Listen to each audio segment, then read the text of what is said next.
Good evening to anyone tuning in live on SETV, the Sheffield Eagles official YouTube channel. We're also live on Facebook and X this evening, and I am joined by new Sheffield Eagles signing Morgan Smith, who was announced on Friday night to be joining the club on a 2-year deal. Morgan, we'll get straight into it. Thanks for obviously coming live, speaking tonight, and I bet you're raring to go. Yeah, it's been a long time since the season finished for me. But yeah, I can't wait to get in and obviously meet all the lads and the staff and get going for next season. I think it's always interesting to know, especially when a new player joins a club, why you want to join and why Sheffield Eagles in your eyes for the next 2 years. It's always been a top club, and especially in the halves position. Obviously, they've always had top players. And I want to be one of those, and hopefully I can be one of those over the next 2 years. But I think the last time I played Sheffield was 2021, 2022, and they've always had a good squad. They've always been up there competing, and that's where we want to be next year. You say there you want to be one of the best halves in the Championship, and to be fair, obviously a couple of years ago now, you show glimpses of that with a season at Featherstone Rovers. I'll get onto that in a bit. Obviously, I want to kind of talk about your career as a whole so people get to know a bit more about who you are as an individual, as well as obviously joining the club. But we'll go to the very beginning of your career. We spoke on Friday, and obviously you mentioned you came through as a youngster at Leeds, but then you were given your first taste of men's senior rugby at Warrington Wolves in Super League. What was it coming like through in that environment for you? Yeah, it was good.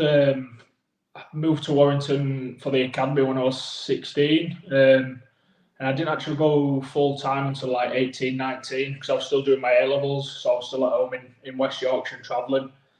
But yeah, it was really good. I think I made my debut in the Challenge Cup when I was 17, 18. And then a week or two after, I made my Super League debut as well. So it all came thick and fast. And I think that year I had maybe 8 or 9 appearances in it, and it put me in good stead. You say, obviously, you got many experiences at Warrington there. I think it was 4 or 5 seasons you were there. And then under your belt throughout your career in Super League, you've got, I think it's 64 games. I was reading up earlier. Warrington, obviously, aren't the only club you've played for in Super League. You've had London Broncos, you've had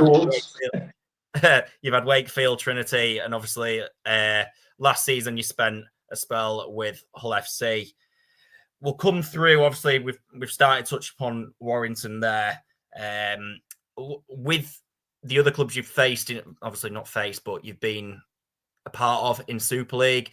What have them environments all been like? Do they differ in different ways with different individuals? Like, how have you found like the transition between them kind of clubs? I suppose all clubs are different. Obviously, you've got different personnel in staff and players, and all the systems and stuff. Every club I've been to has been different, if I'm honest with you.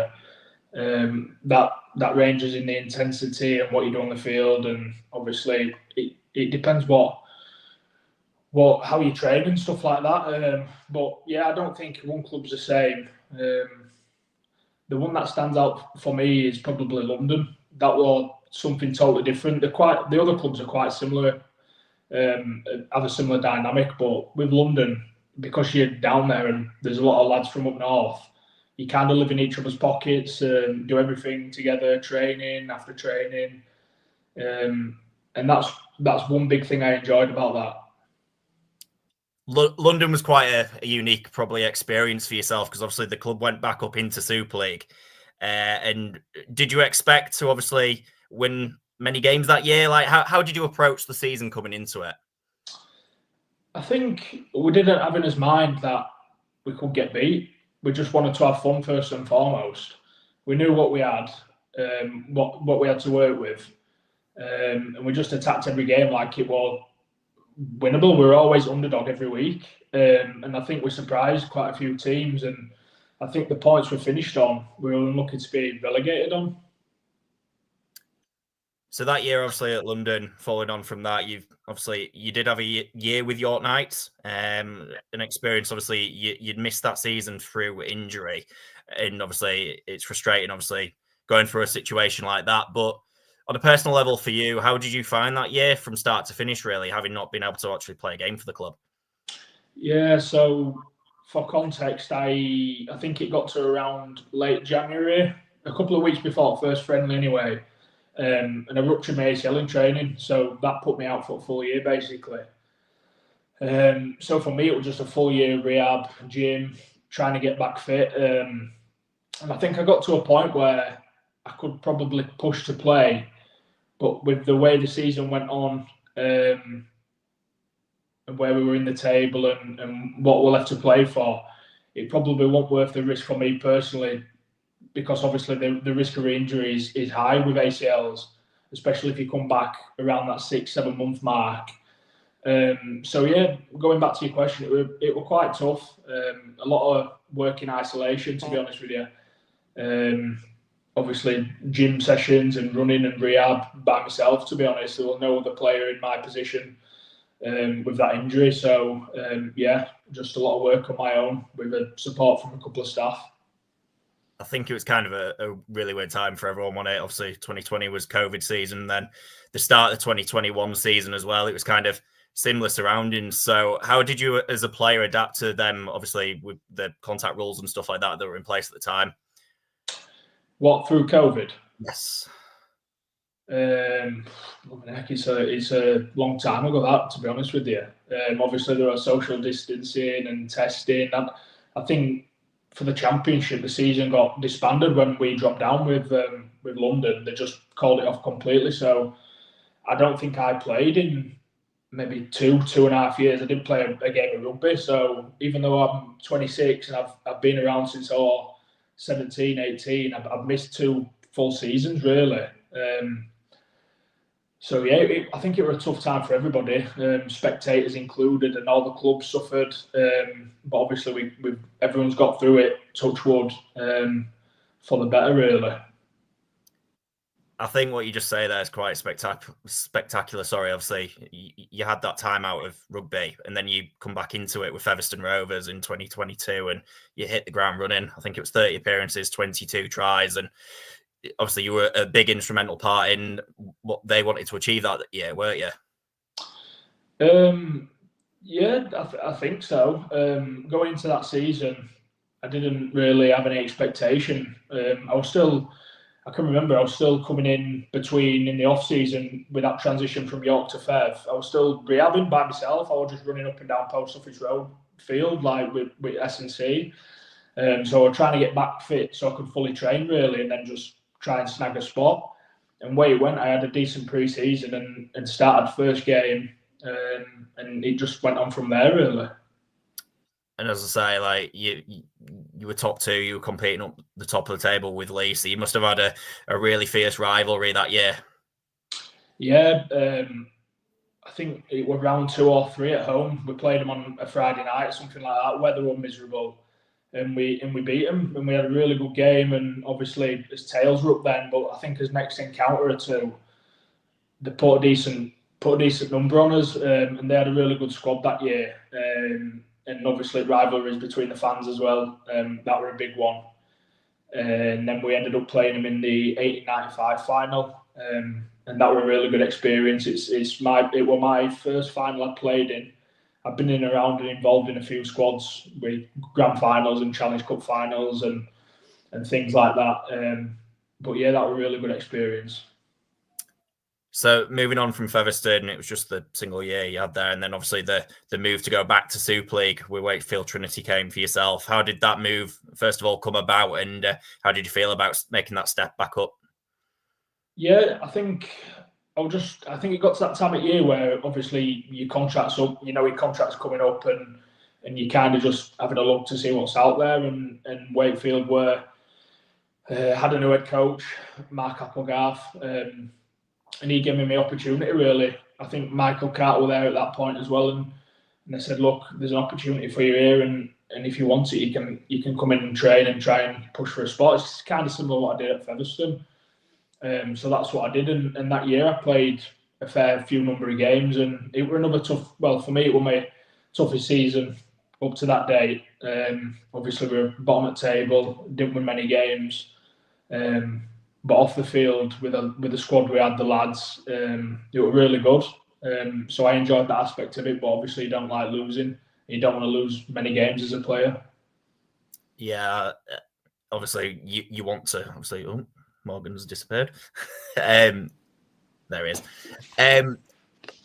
Going into that Hull FC environment, then obviously last season you played 26 games. You had your belt, so obviously you were. I can't hear you there. He's gone off the sound.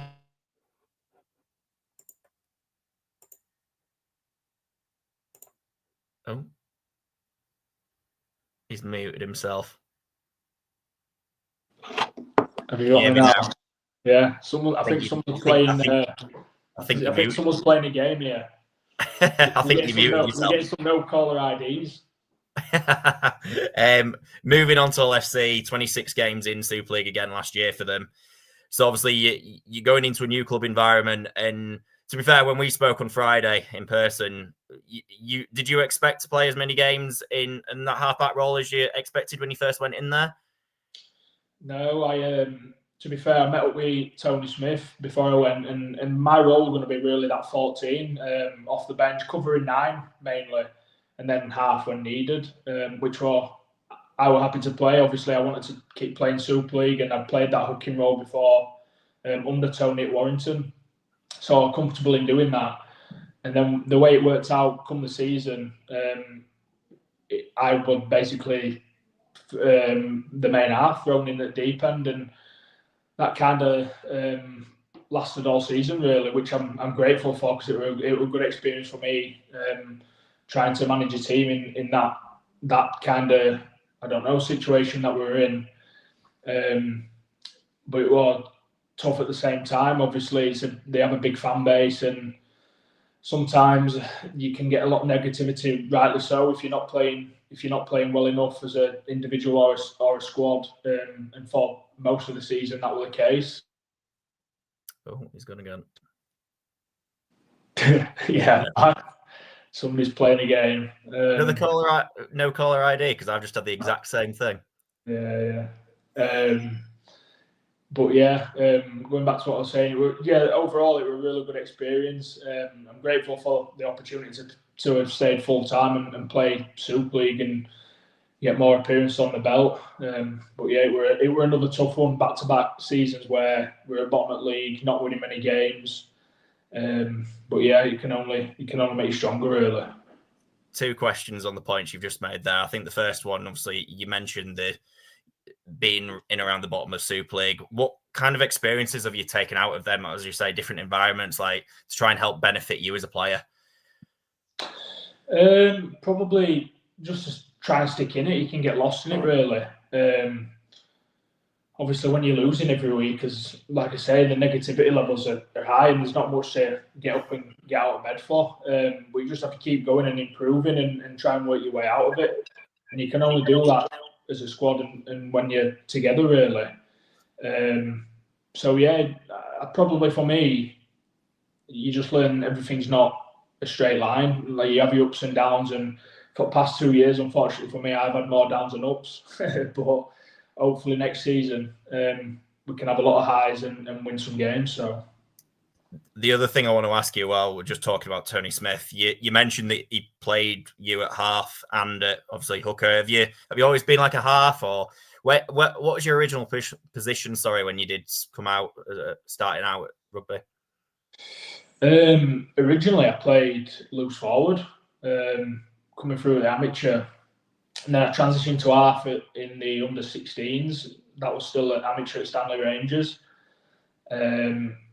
Up until my debut, it was always halfback, and Tony played me at hooker off the bench against Oldham, and then I came off the bench at half the week after, and then I don't think I played half again while I were at Warrington up until I made my debut for London. So coming into a new environment, you're probably feeling yourself that you're going to bring a lot of versatility to the squad, and hopefully we can benefit from it in 2025 and 2026. Yeah, if needed. Obviously, I want to play half. I want to have another good season in the Championship and prove I can do it again. And it wasn't a fluke, really. But yeah, if I'm needed to play, I'll play anywhere, to be fair. So coming into the new environment at Sheffield, obviously you've signed a 2-year deal with the club. Is there many of the lads coming into this new environment that you've obviously met before and played with at other clubs?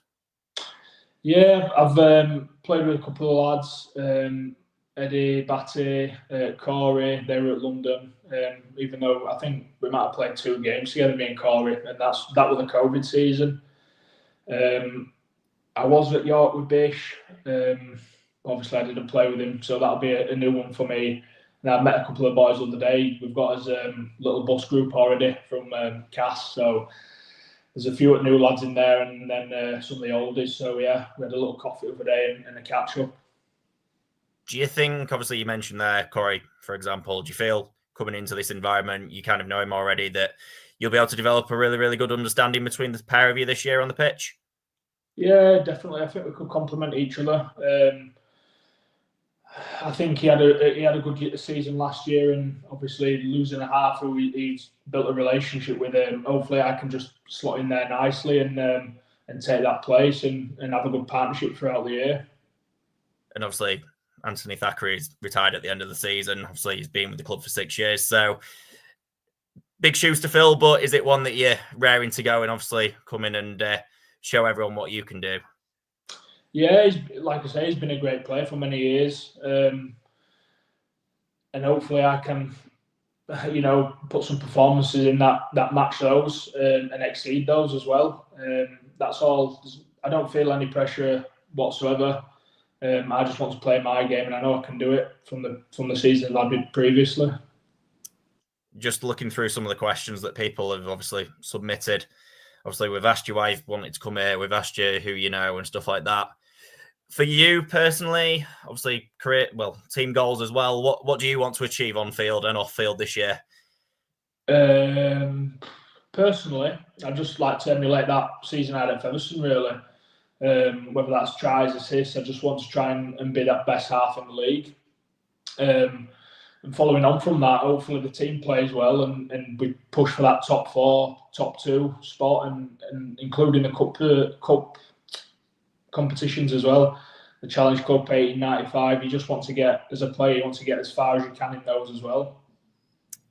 As you said earlier, when you were with Featherstone, you got to the 1895 Cup final, and obviously it's something which we did ourselves last year. Sadly, we lost, but it must be something, as I say, that you want to kind of go there, try and help us win. And obviously, I think going back as well, if you were to get that chance, you'd have a lot of experience behind you to be able to try and help us do it. Yeah, definitely. You always want to play in them big games and at the bigger stadiums and the bigger crowds, and you want to win something in your career. And up to date, the only medal I've got is when we won the league with Warrington in 2016, the league leaders. So I've actually never won a final. Like I said before, I think I was 18th man at a Challenge Cup final, same at a grand final. So I've experienced it all apart from playing and winning.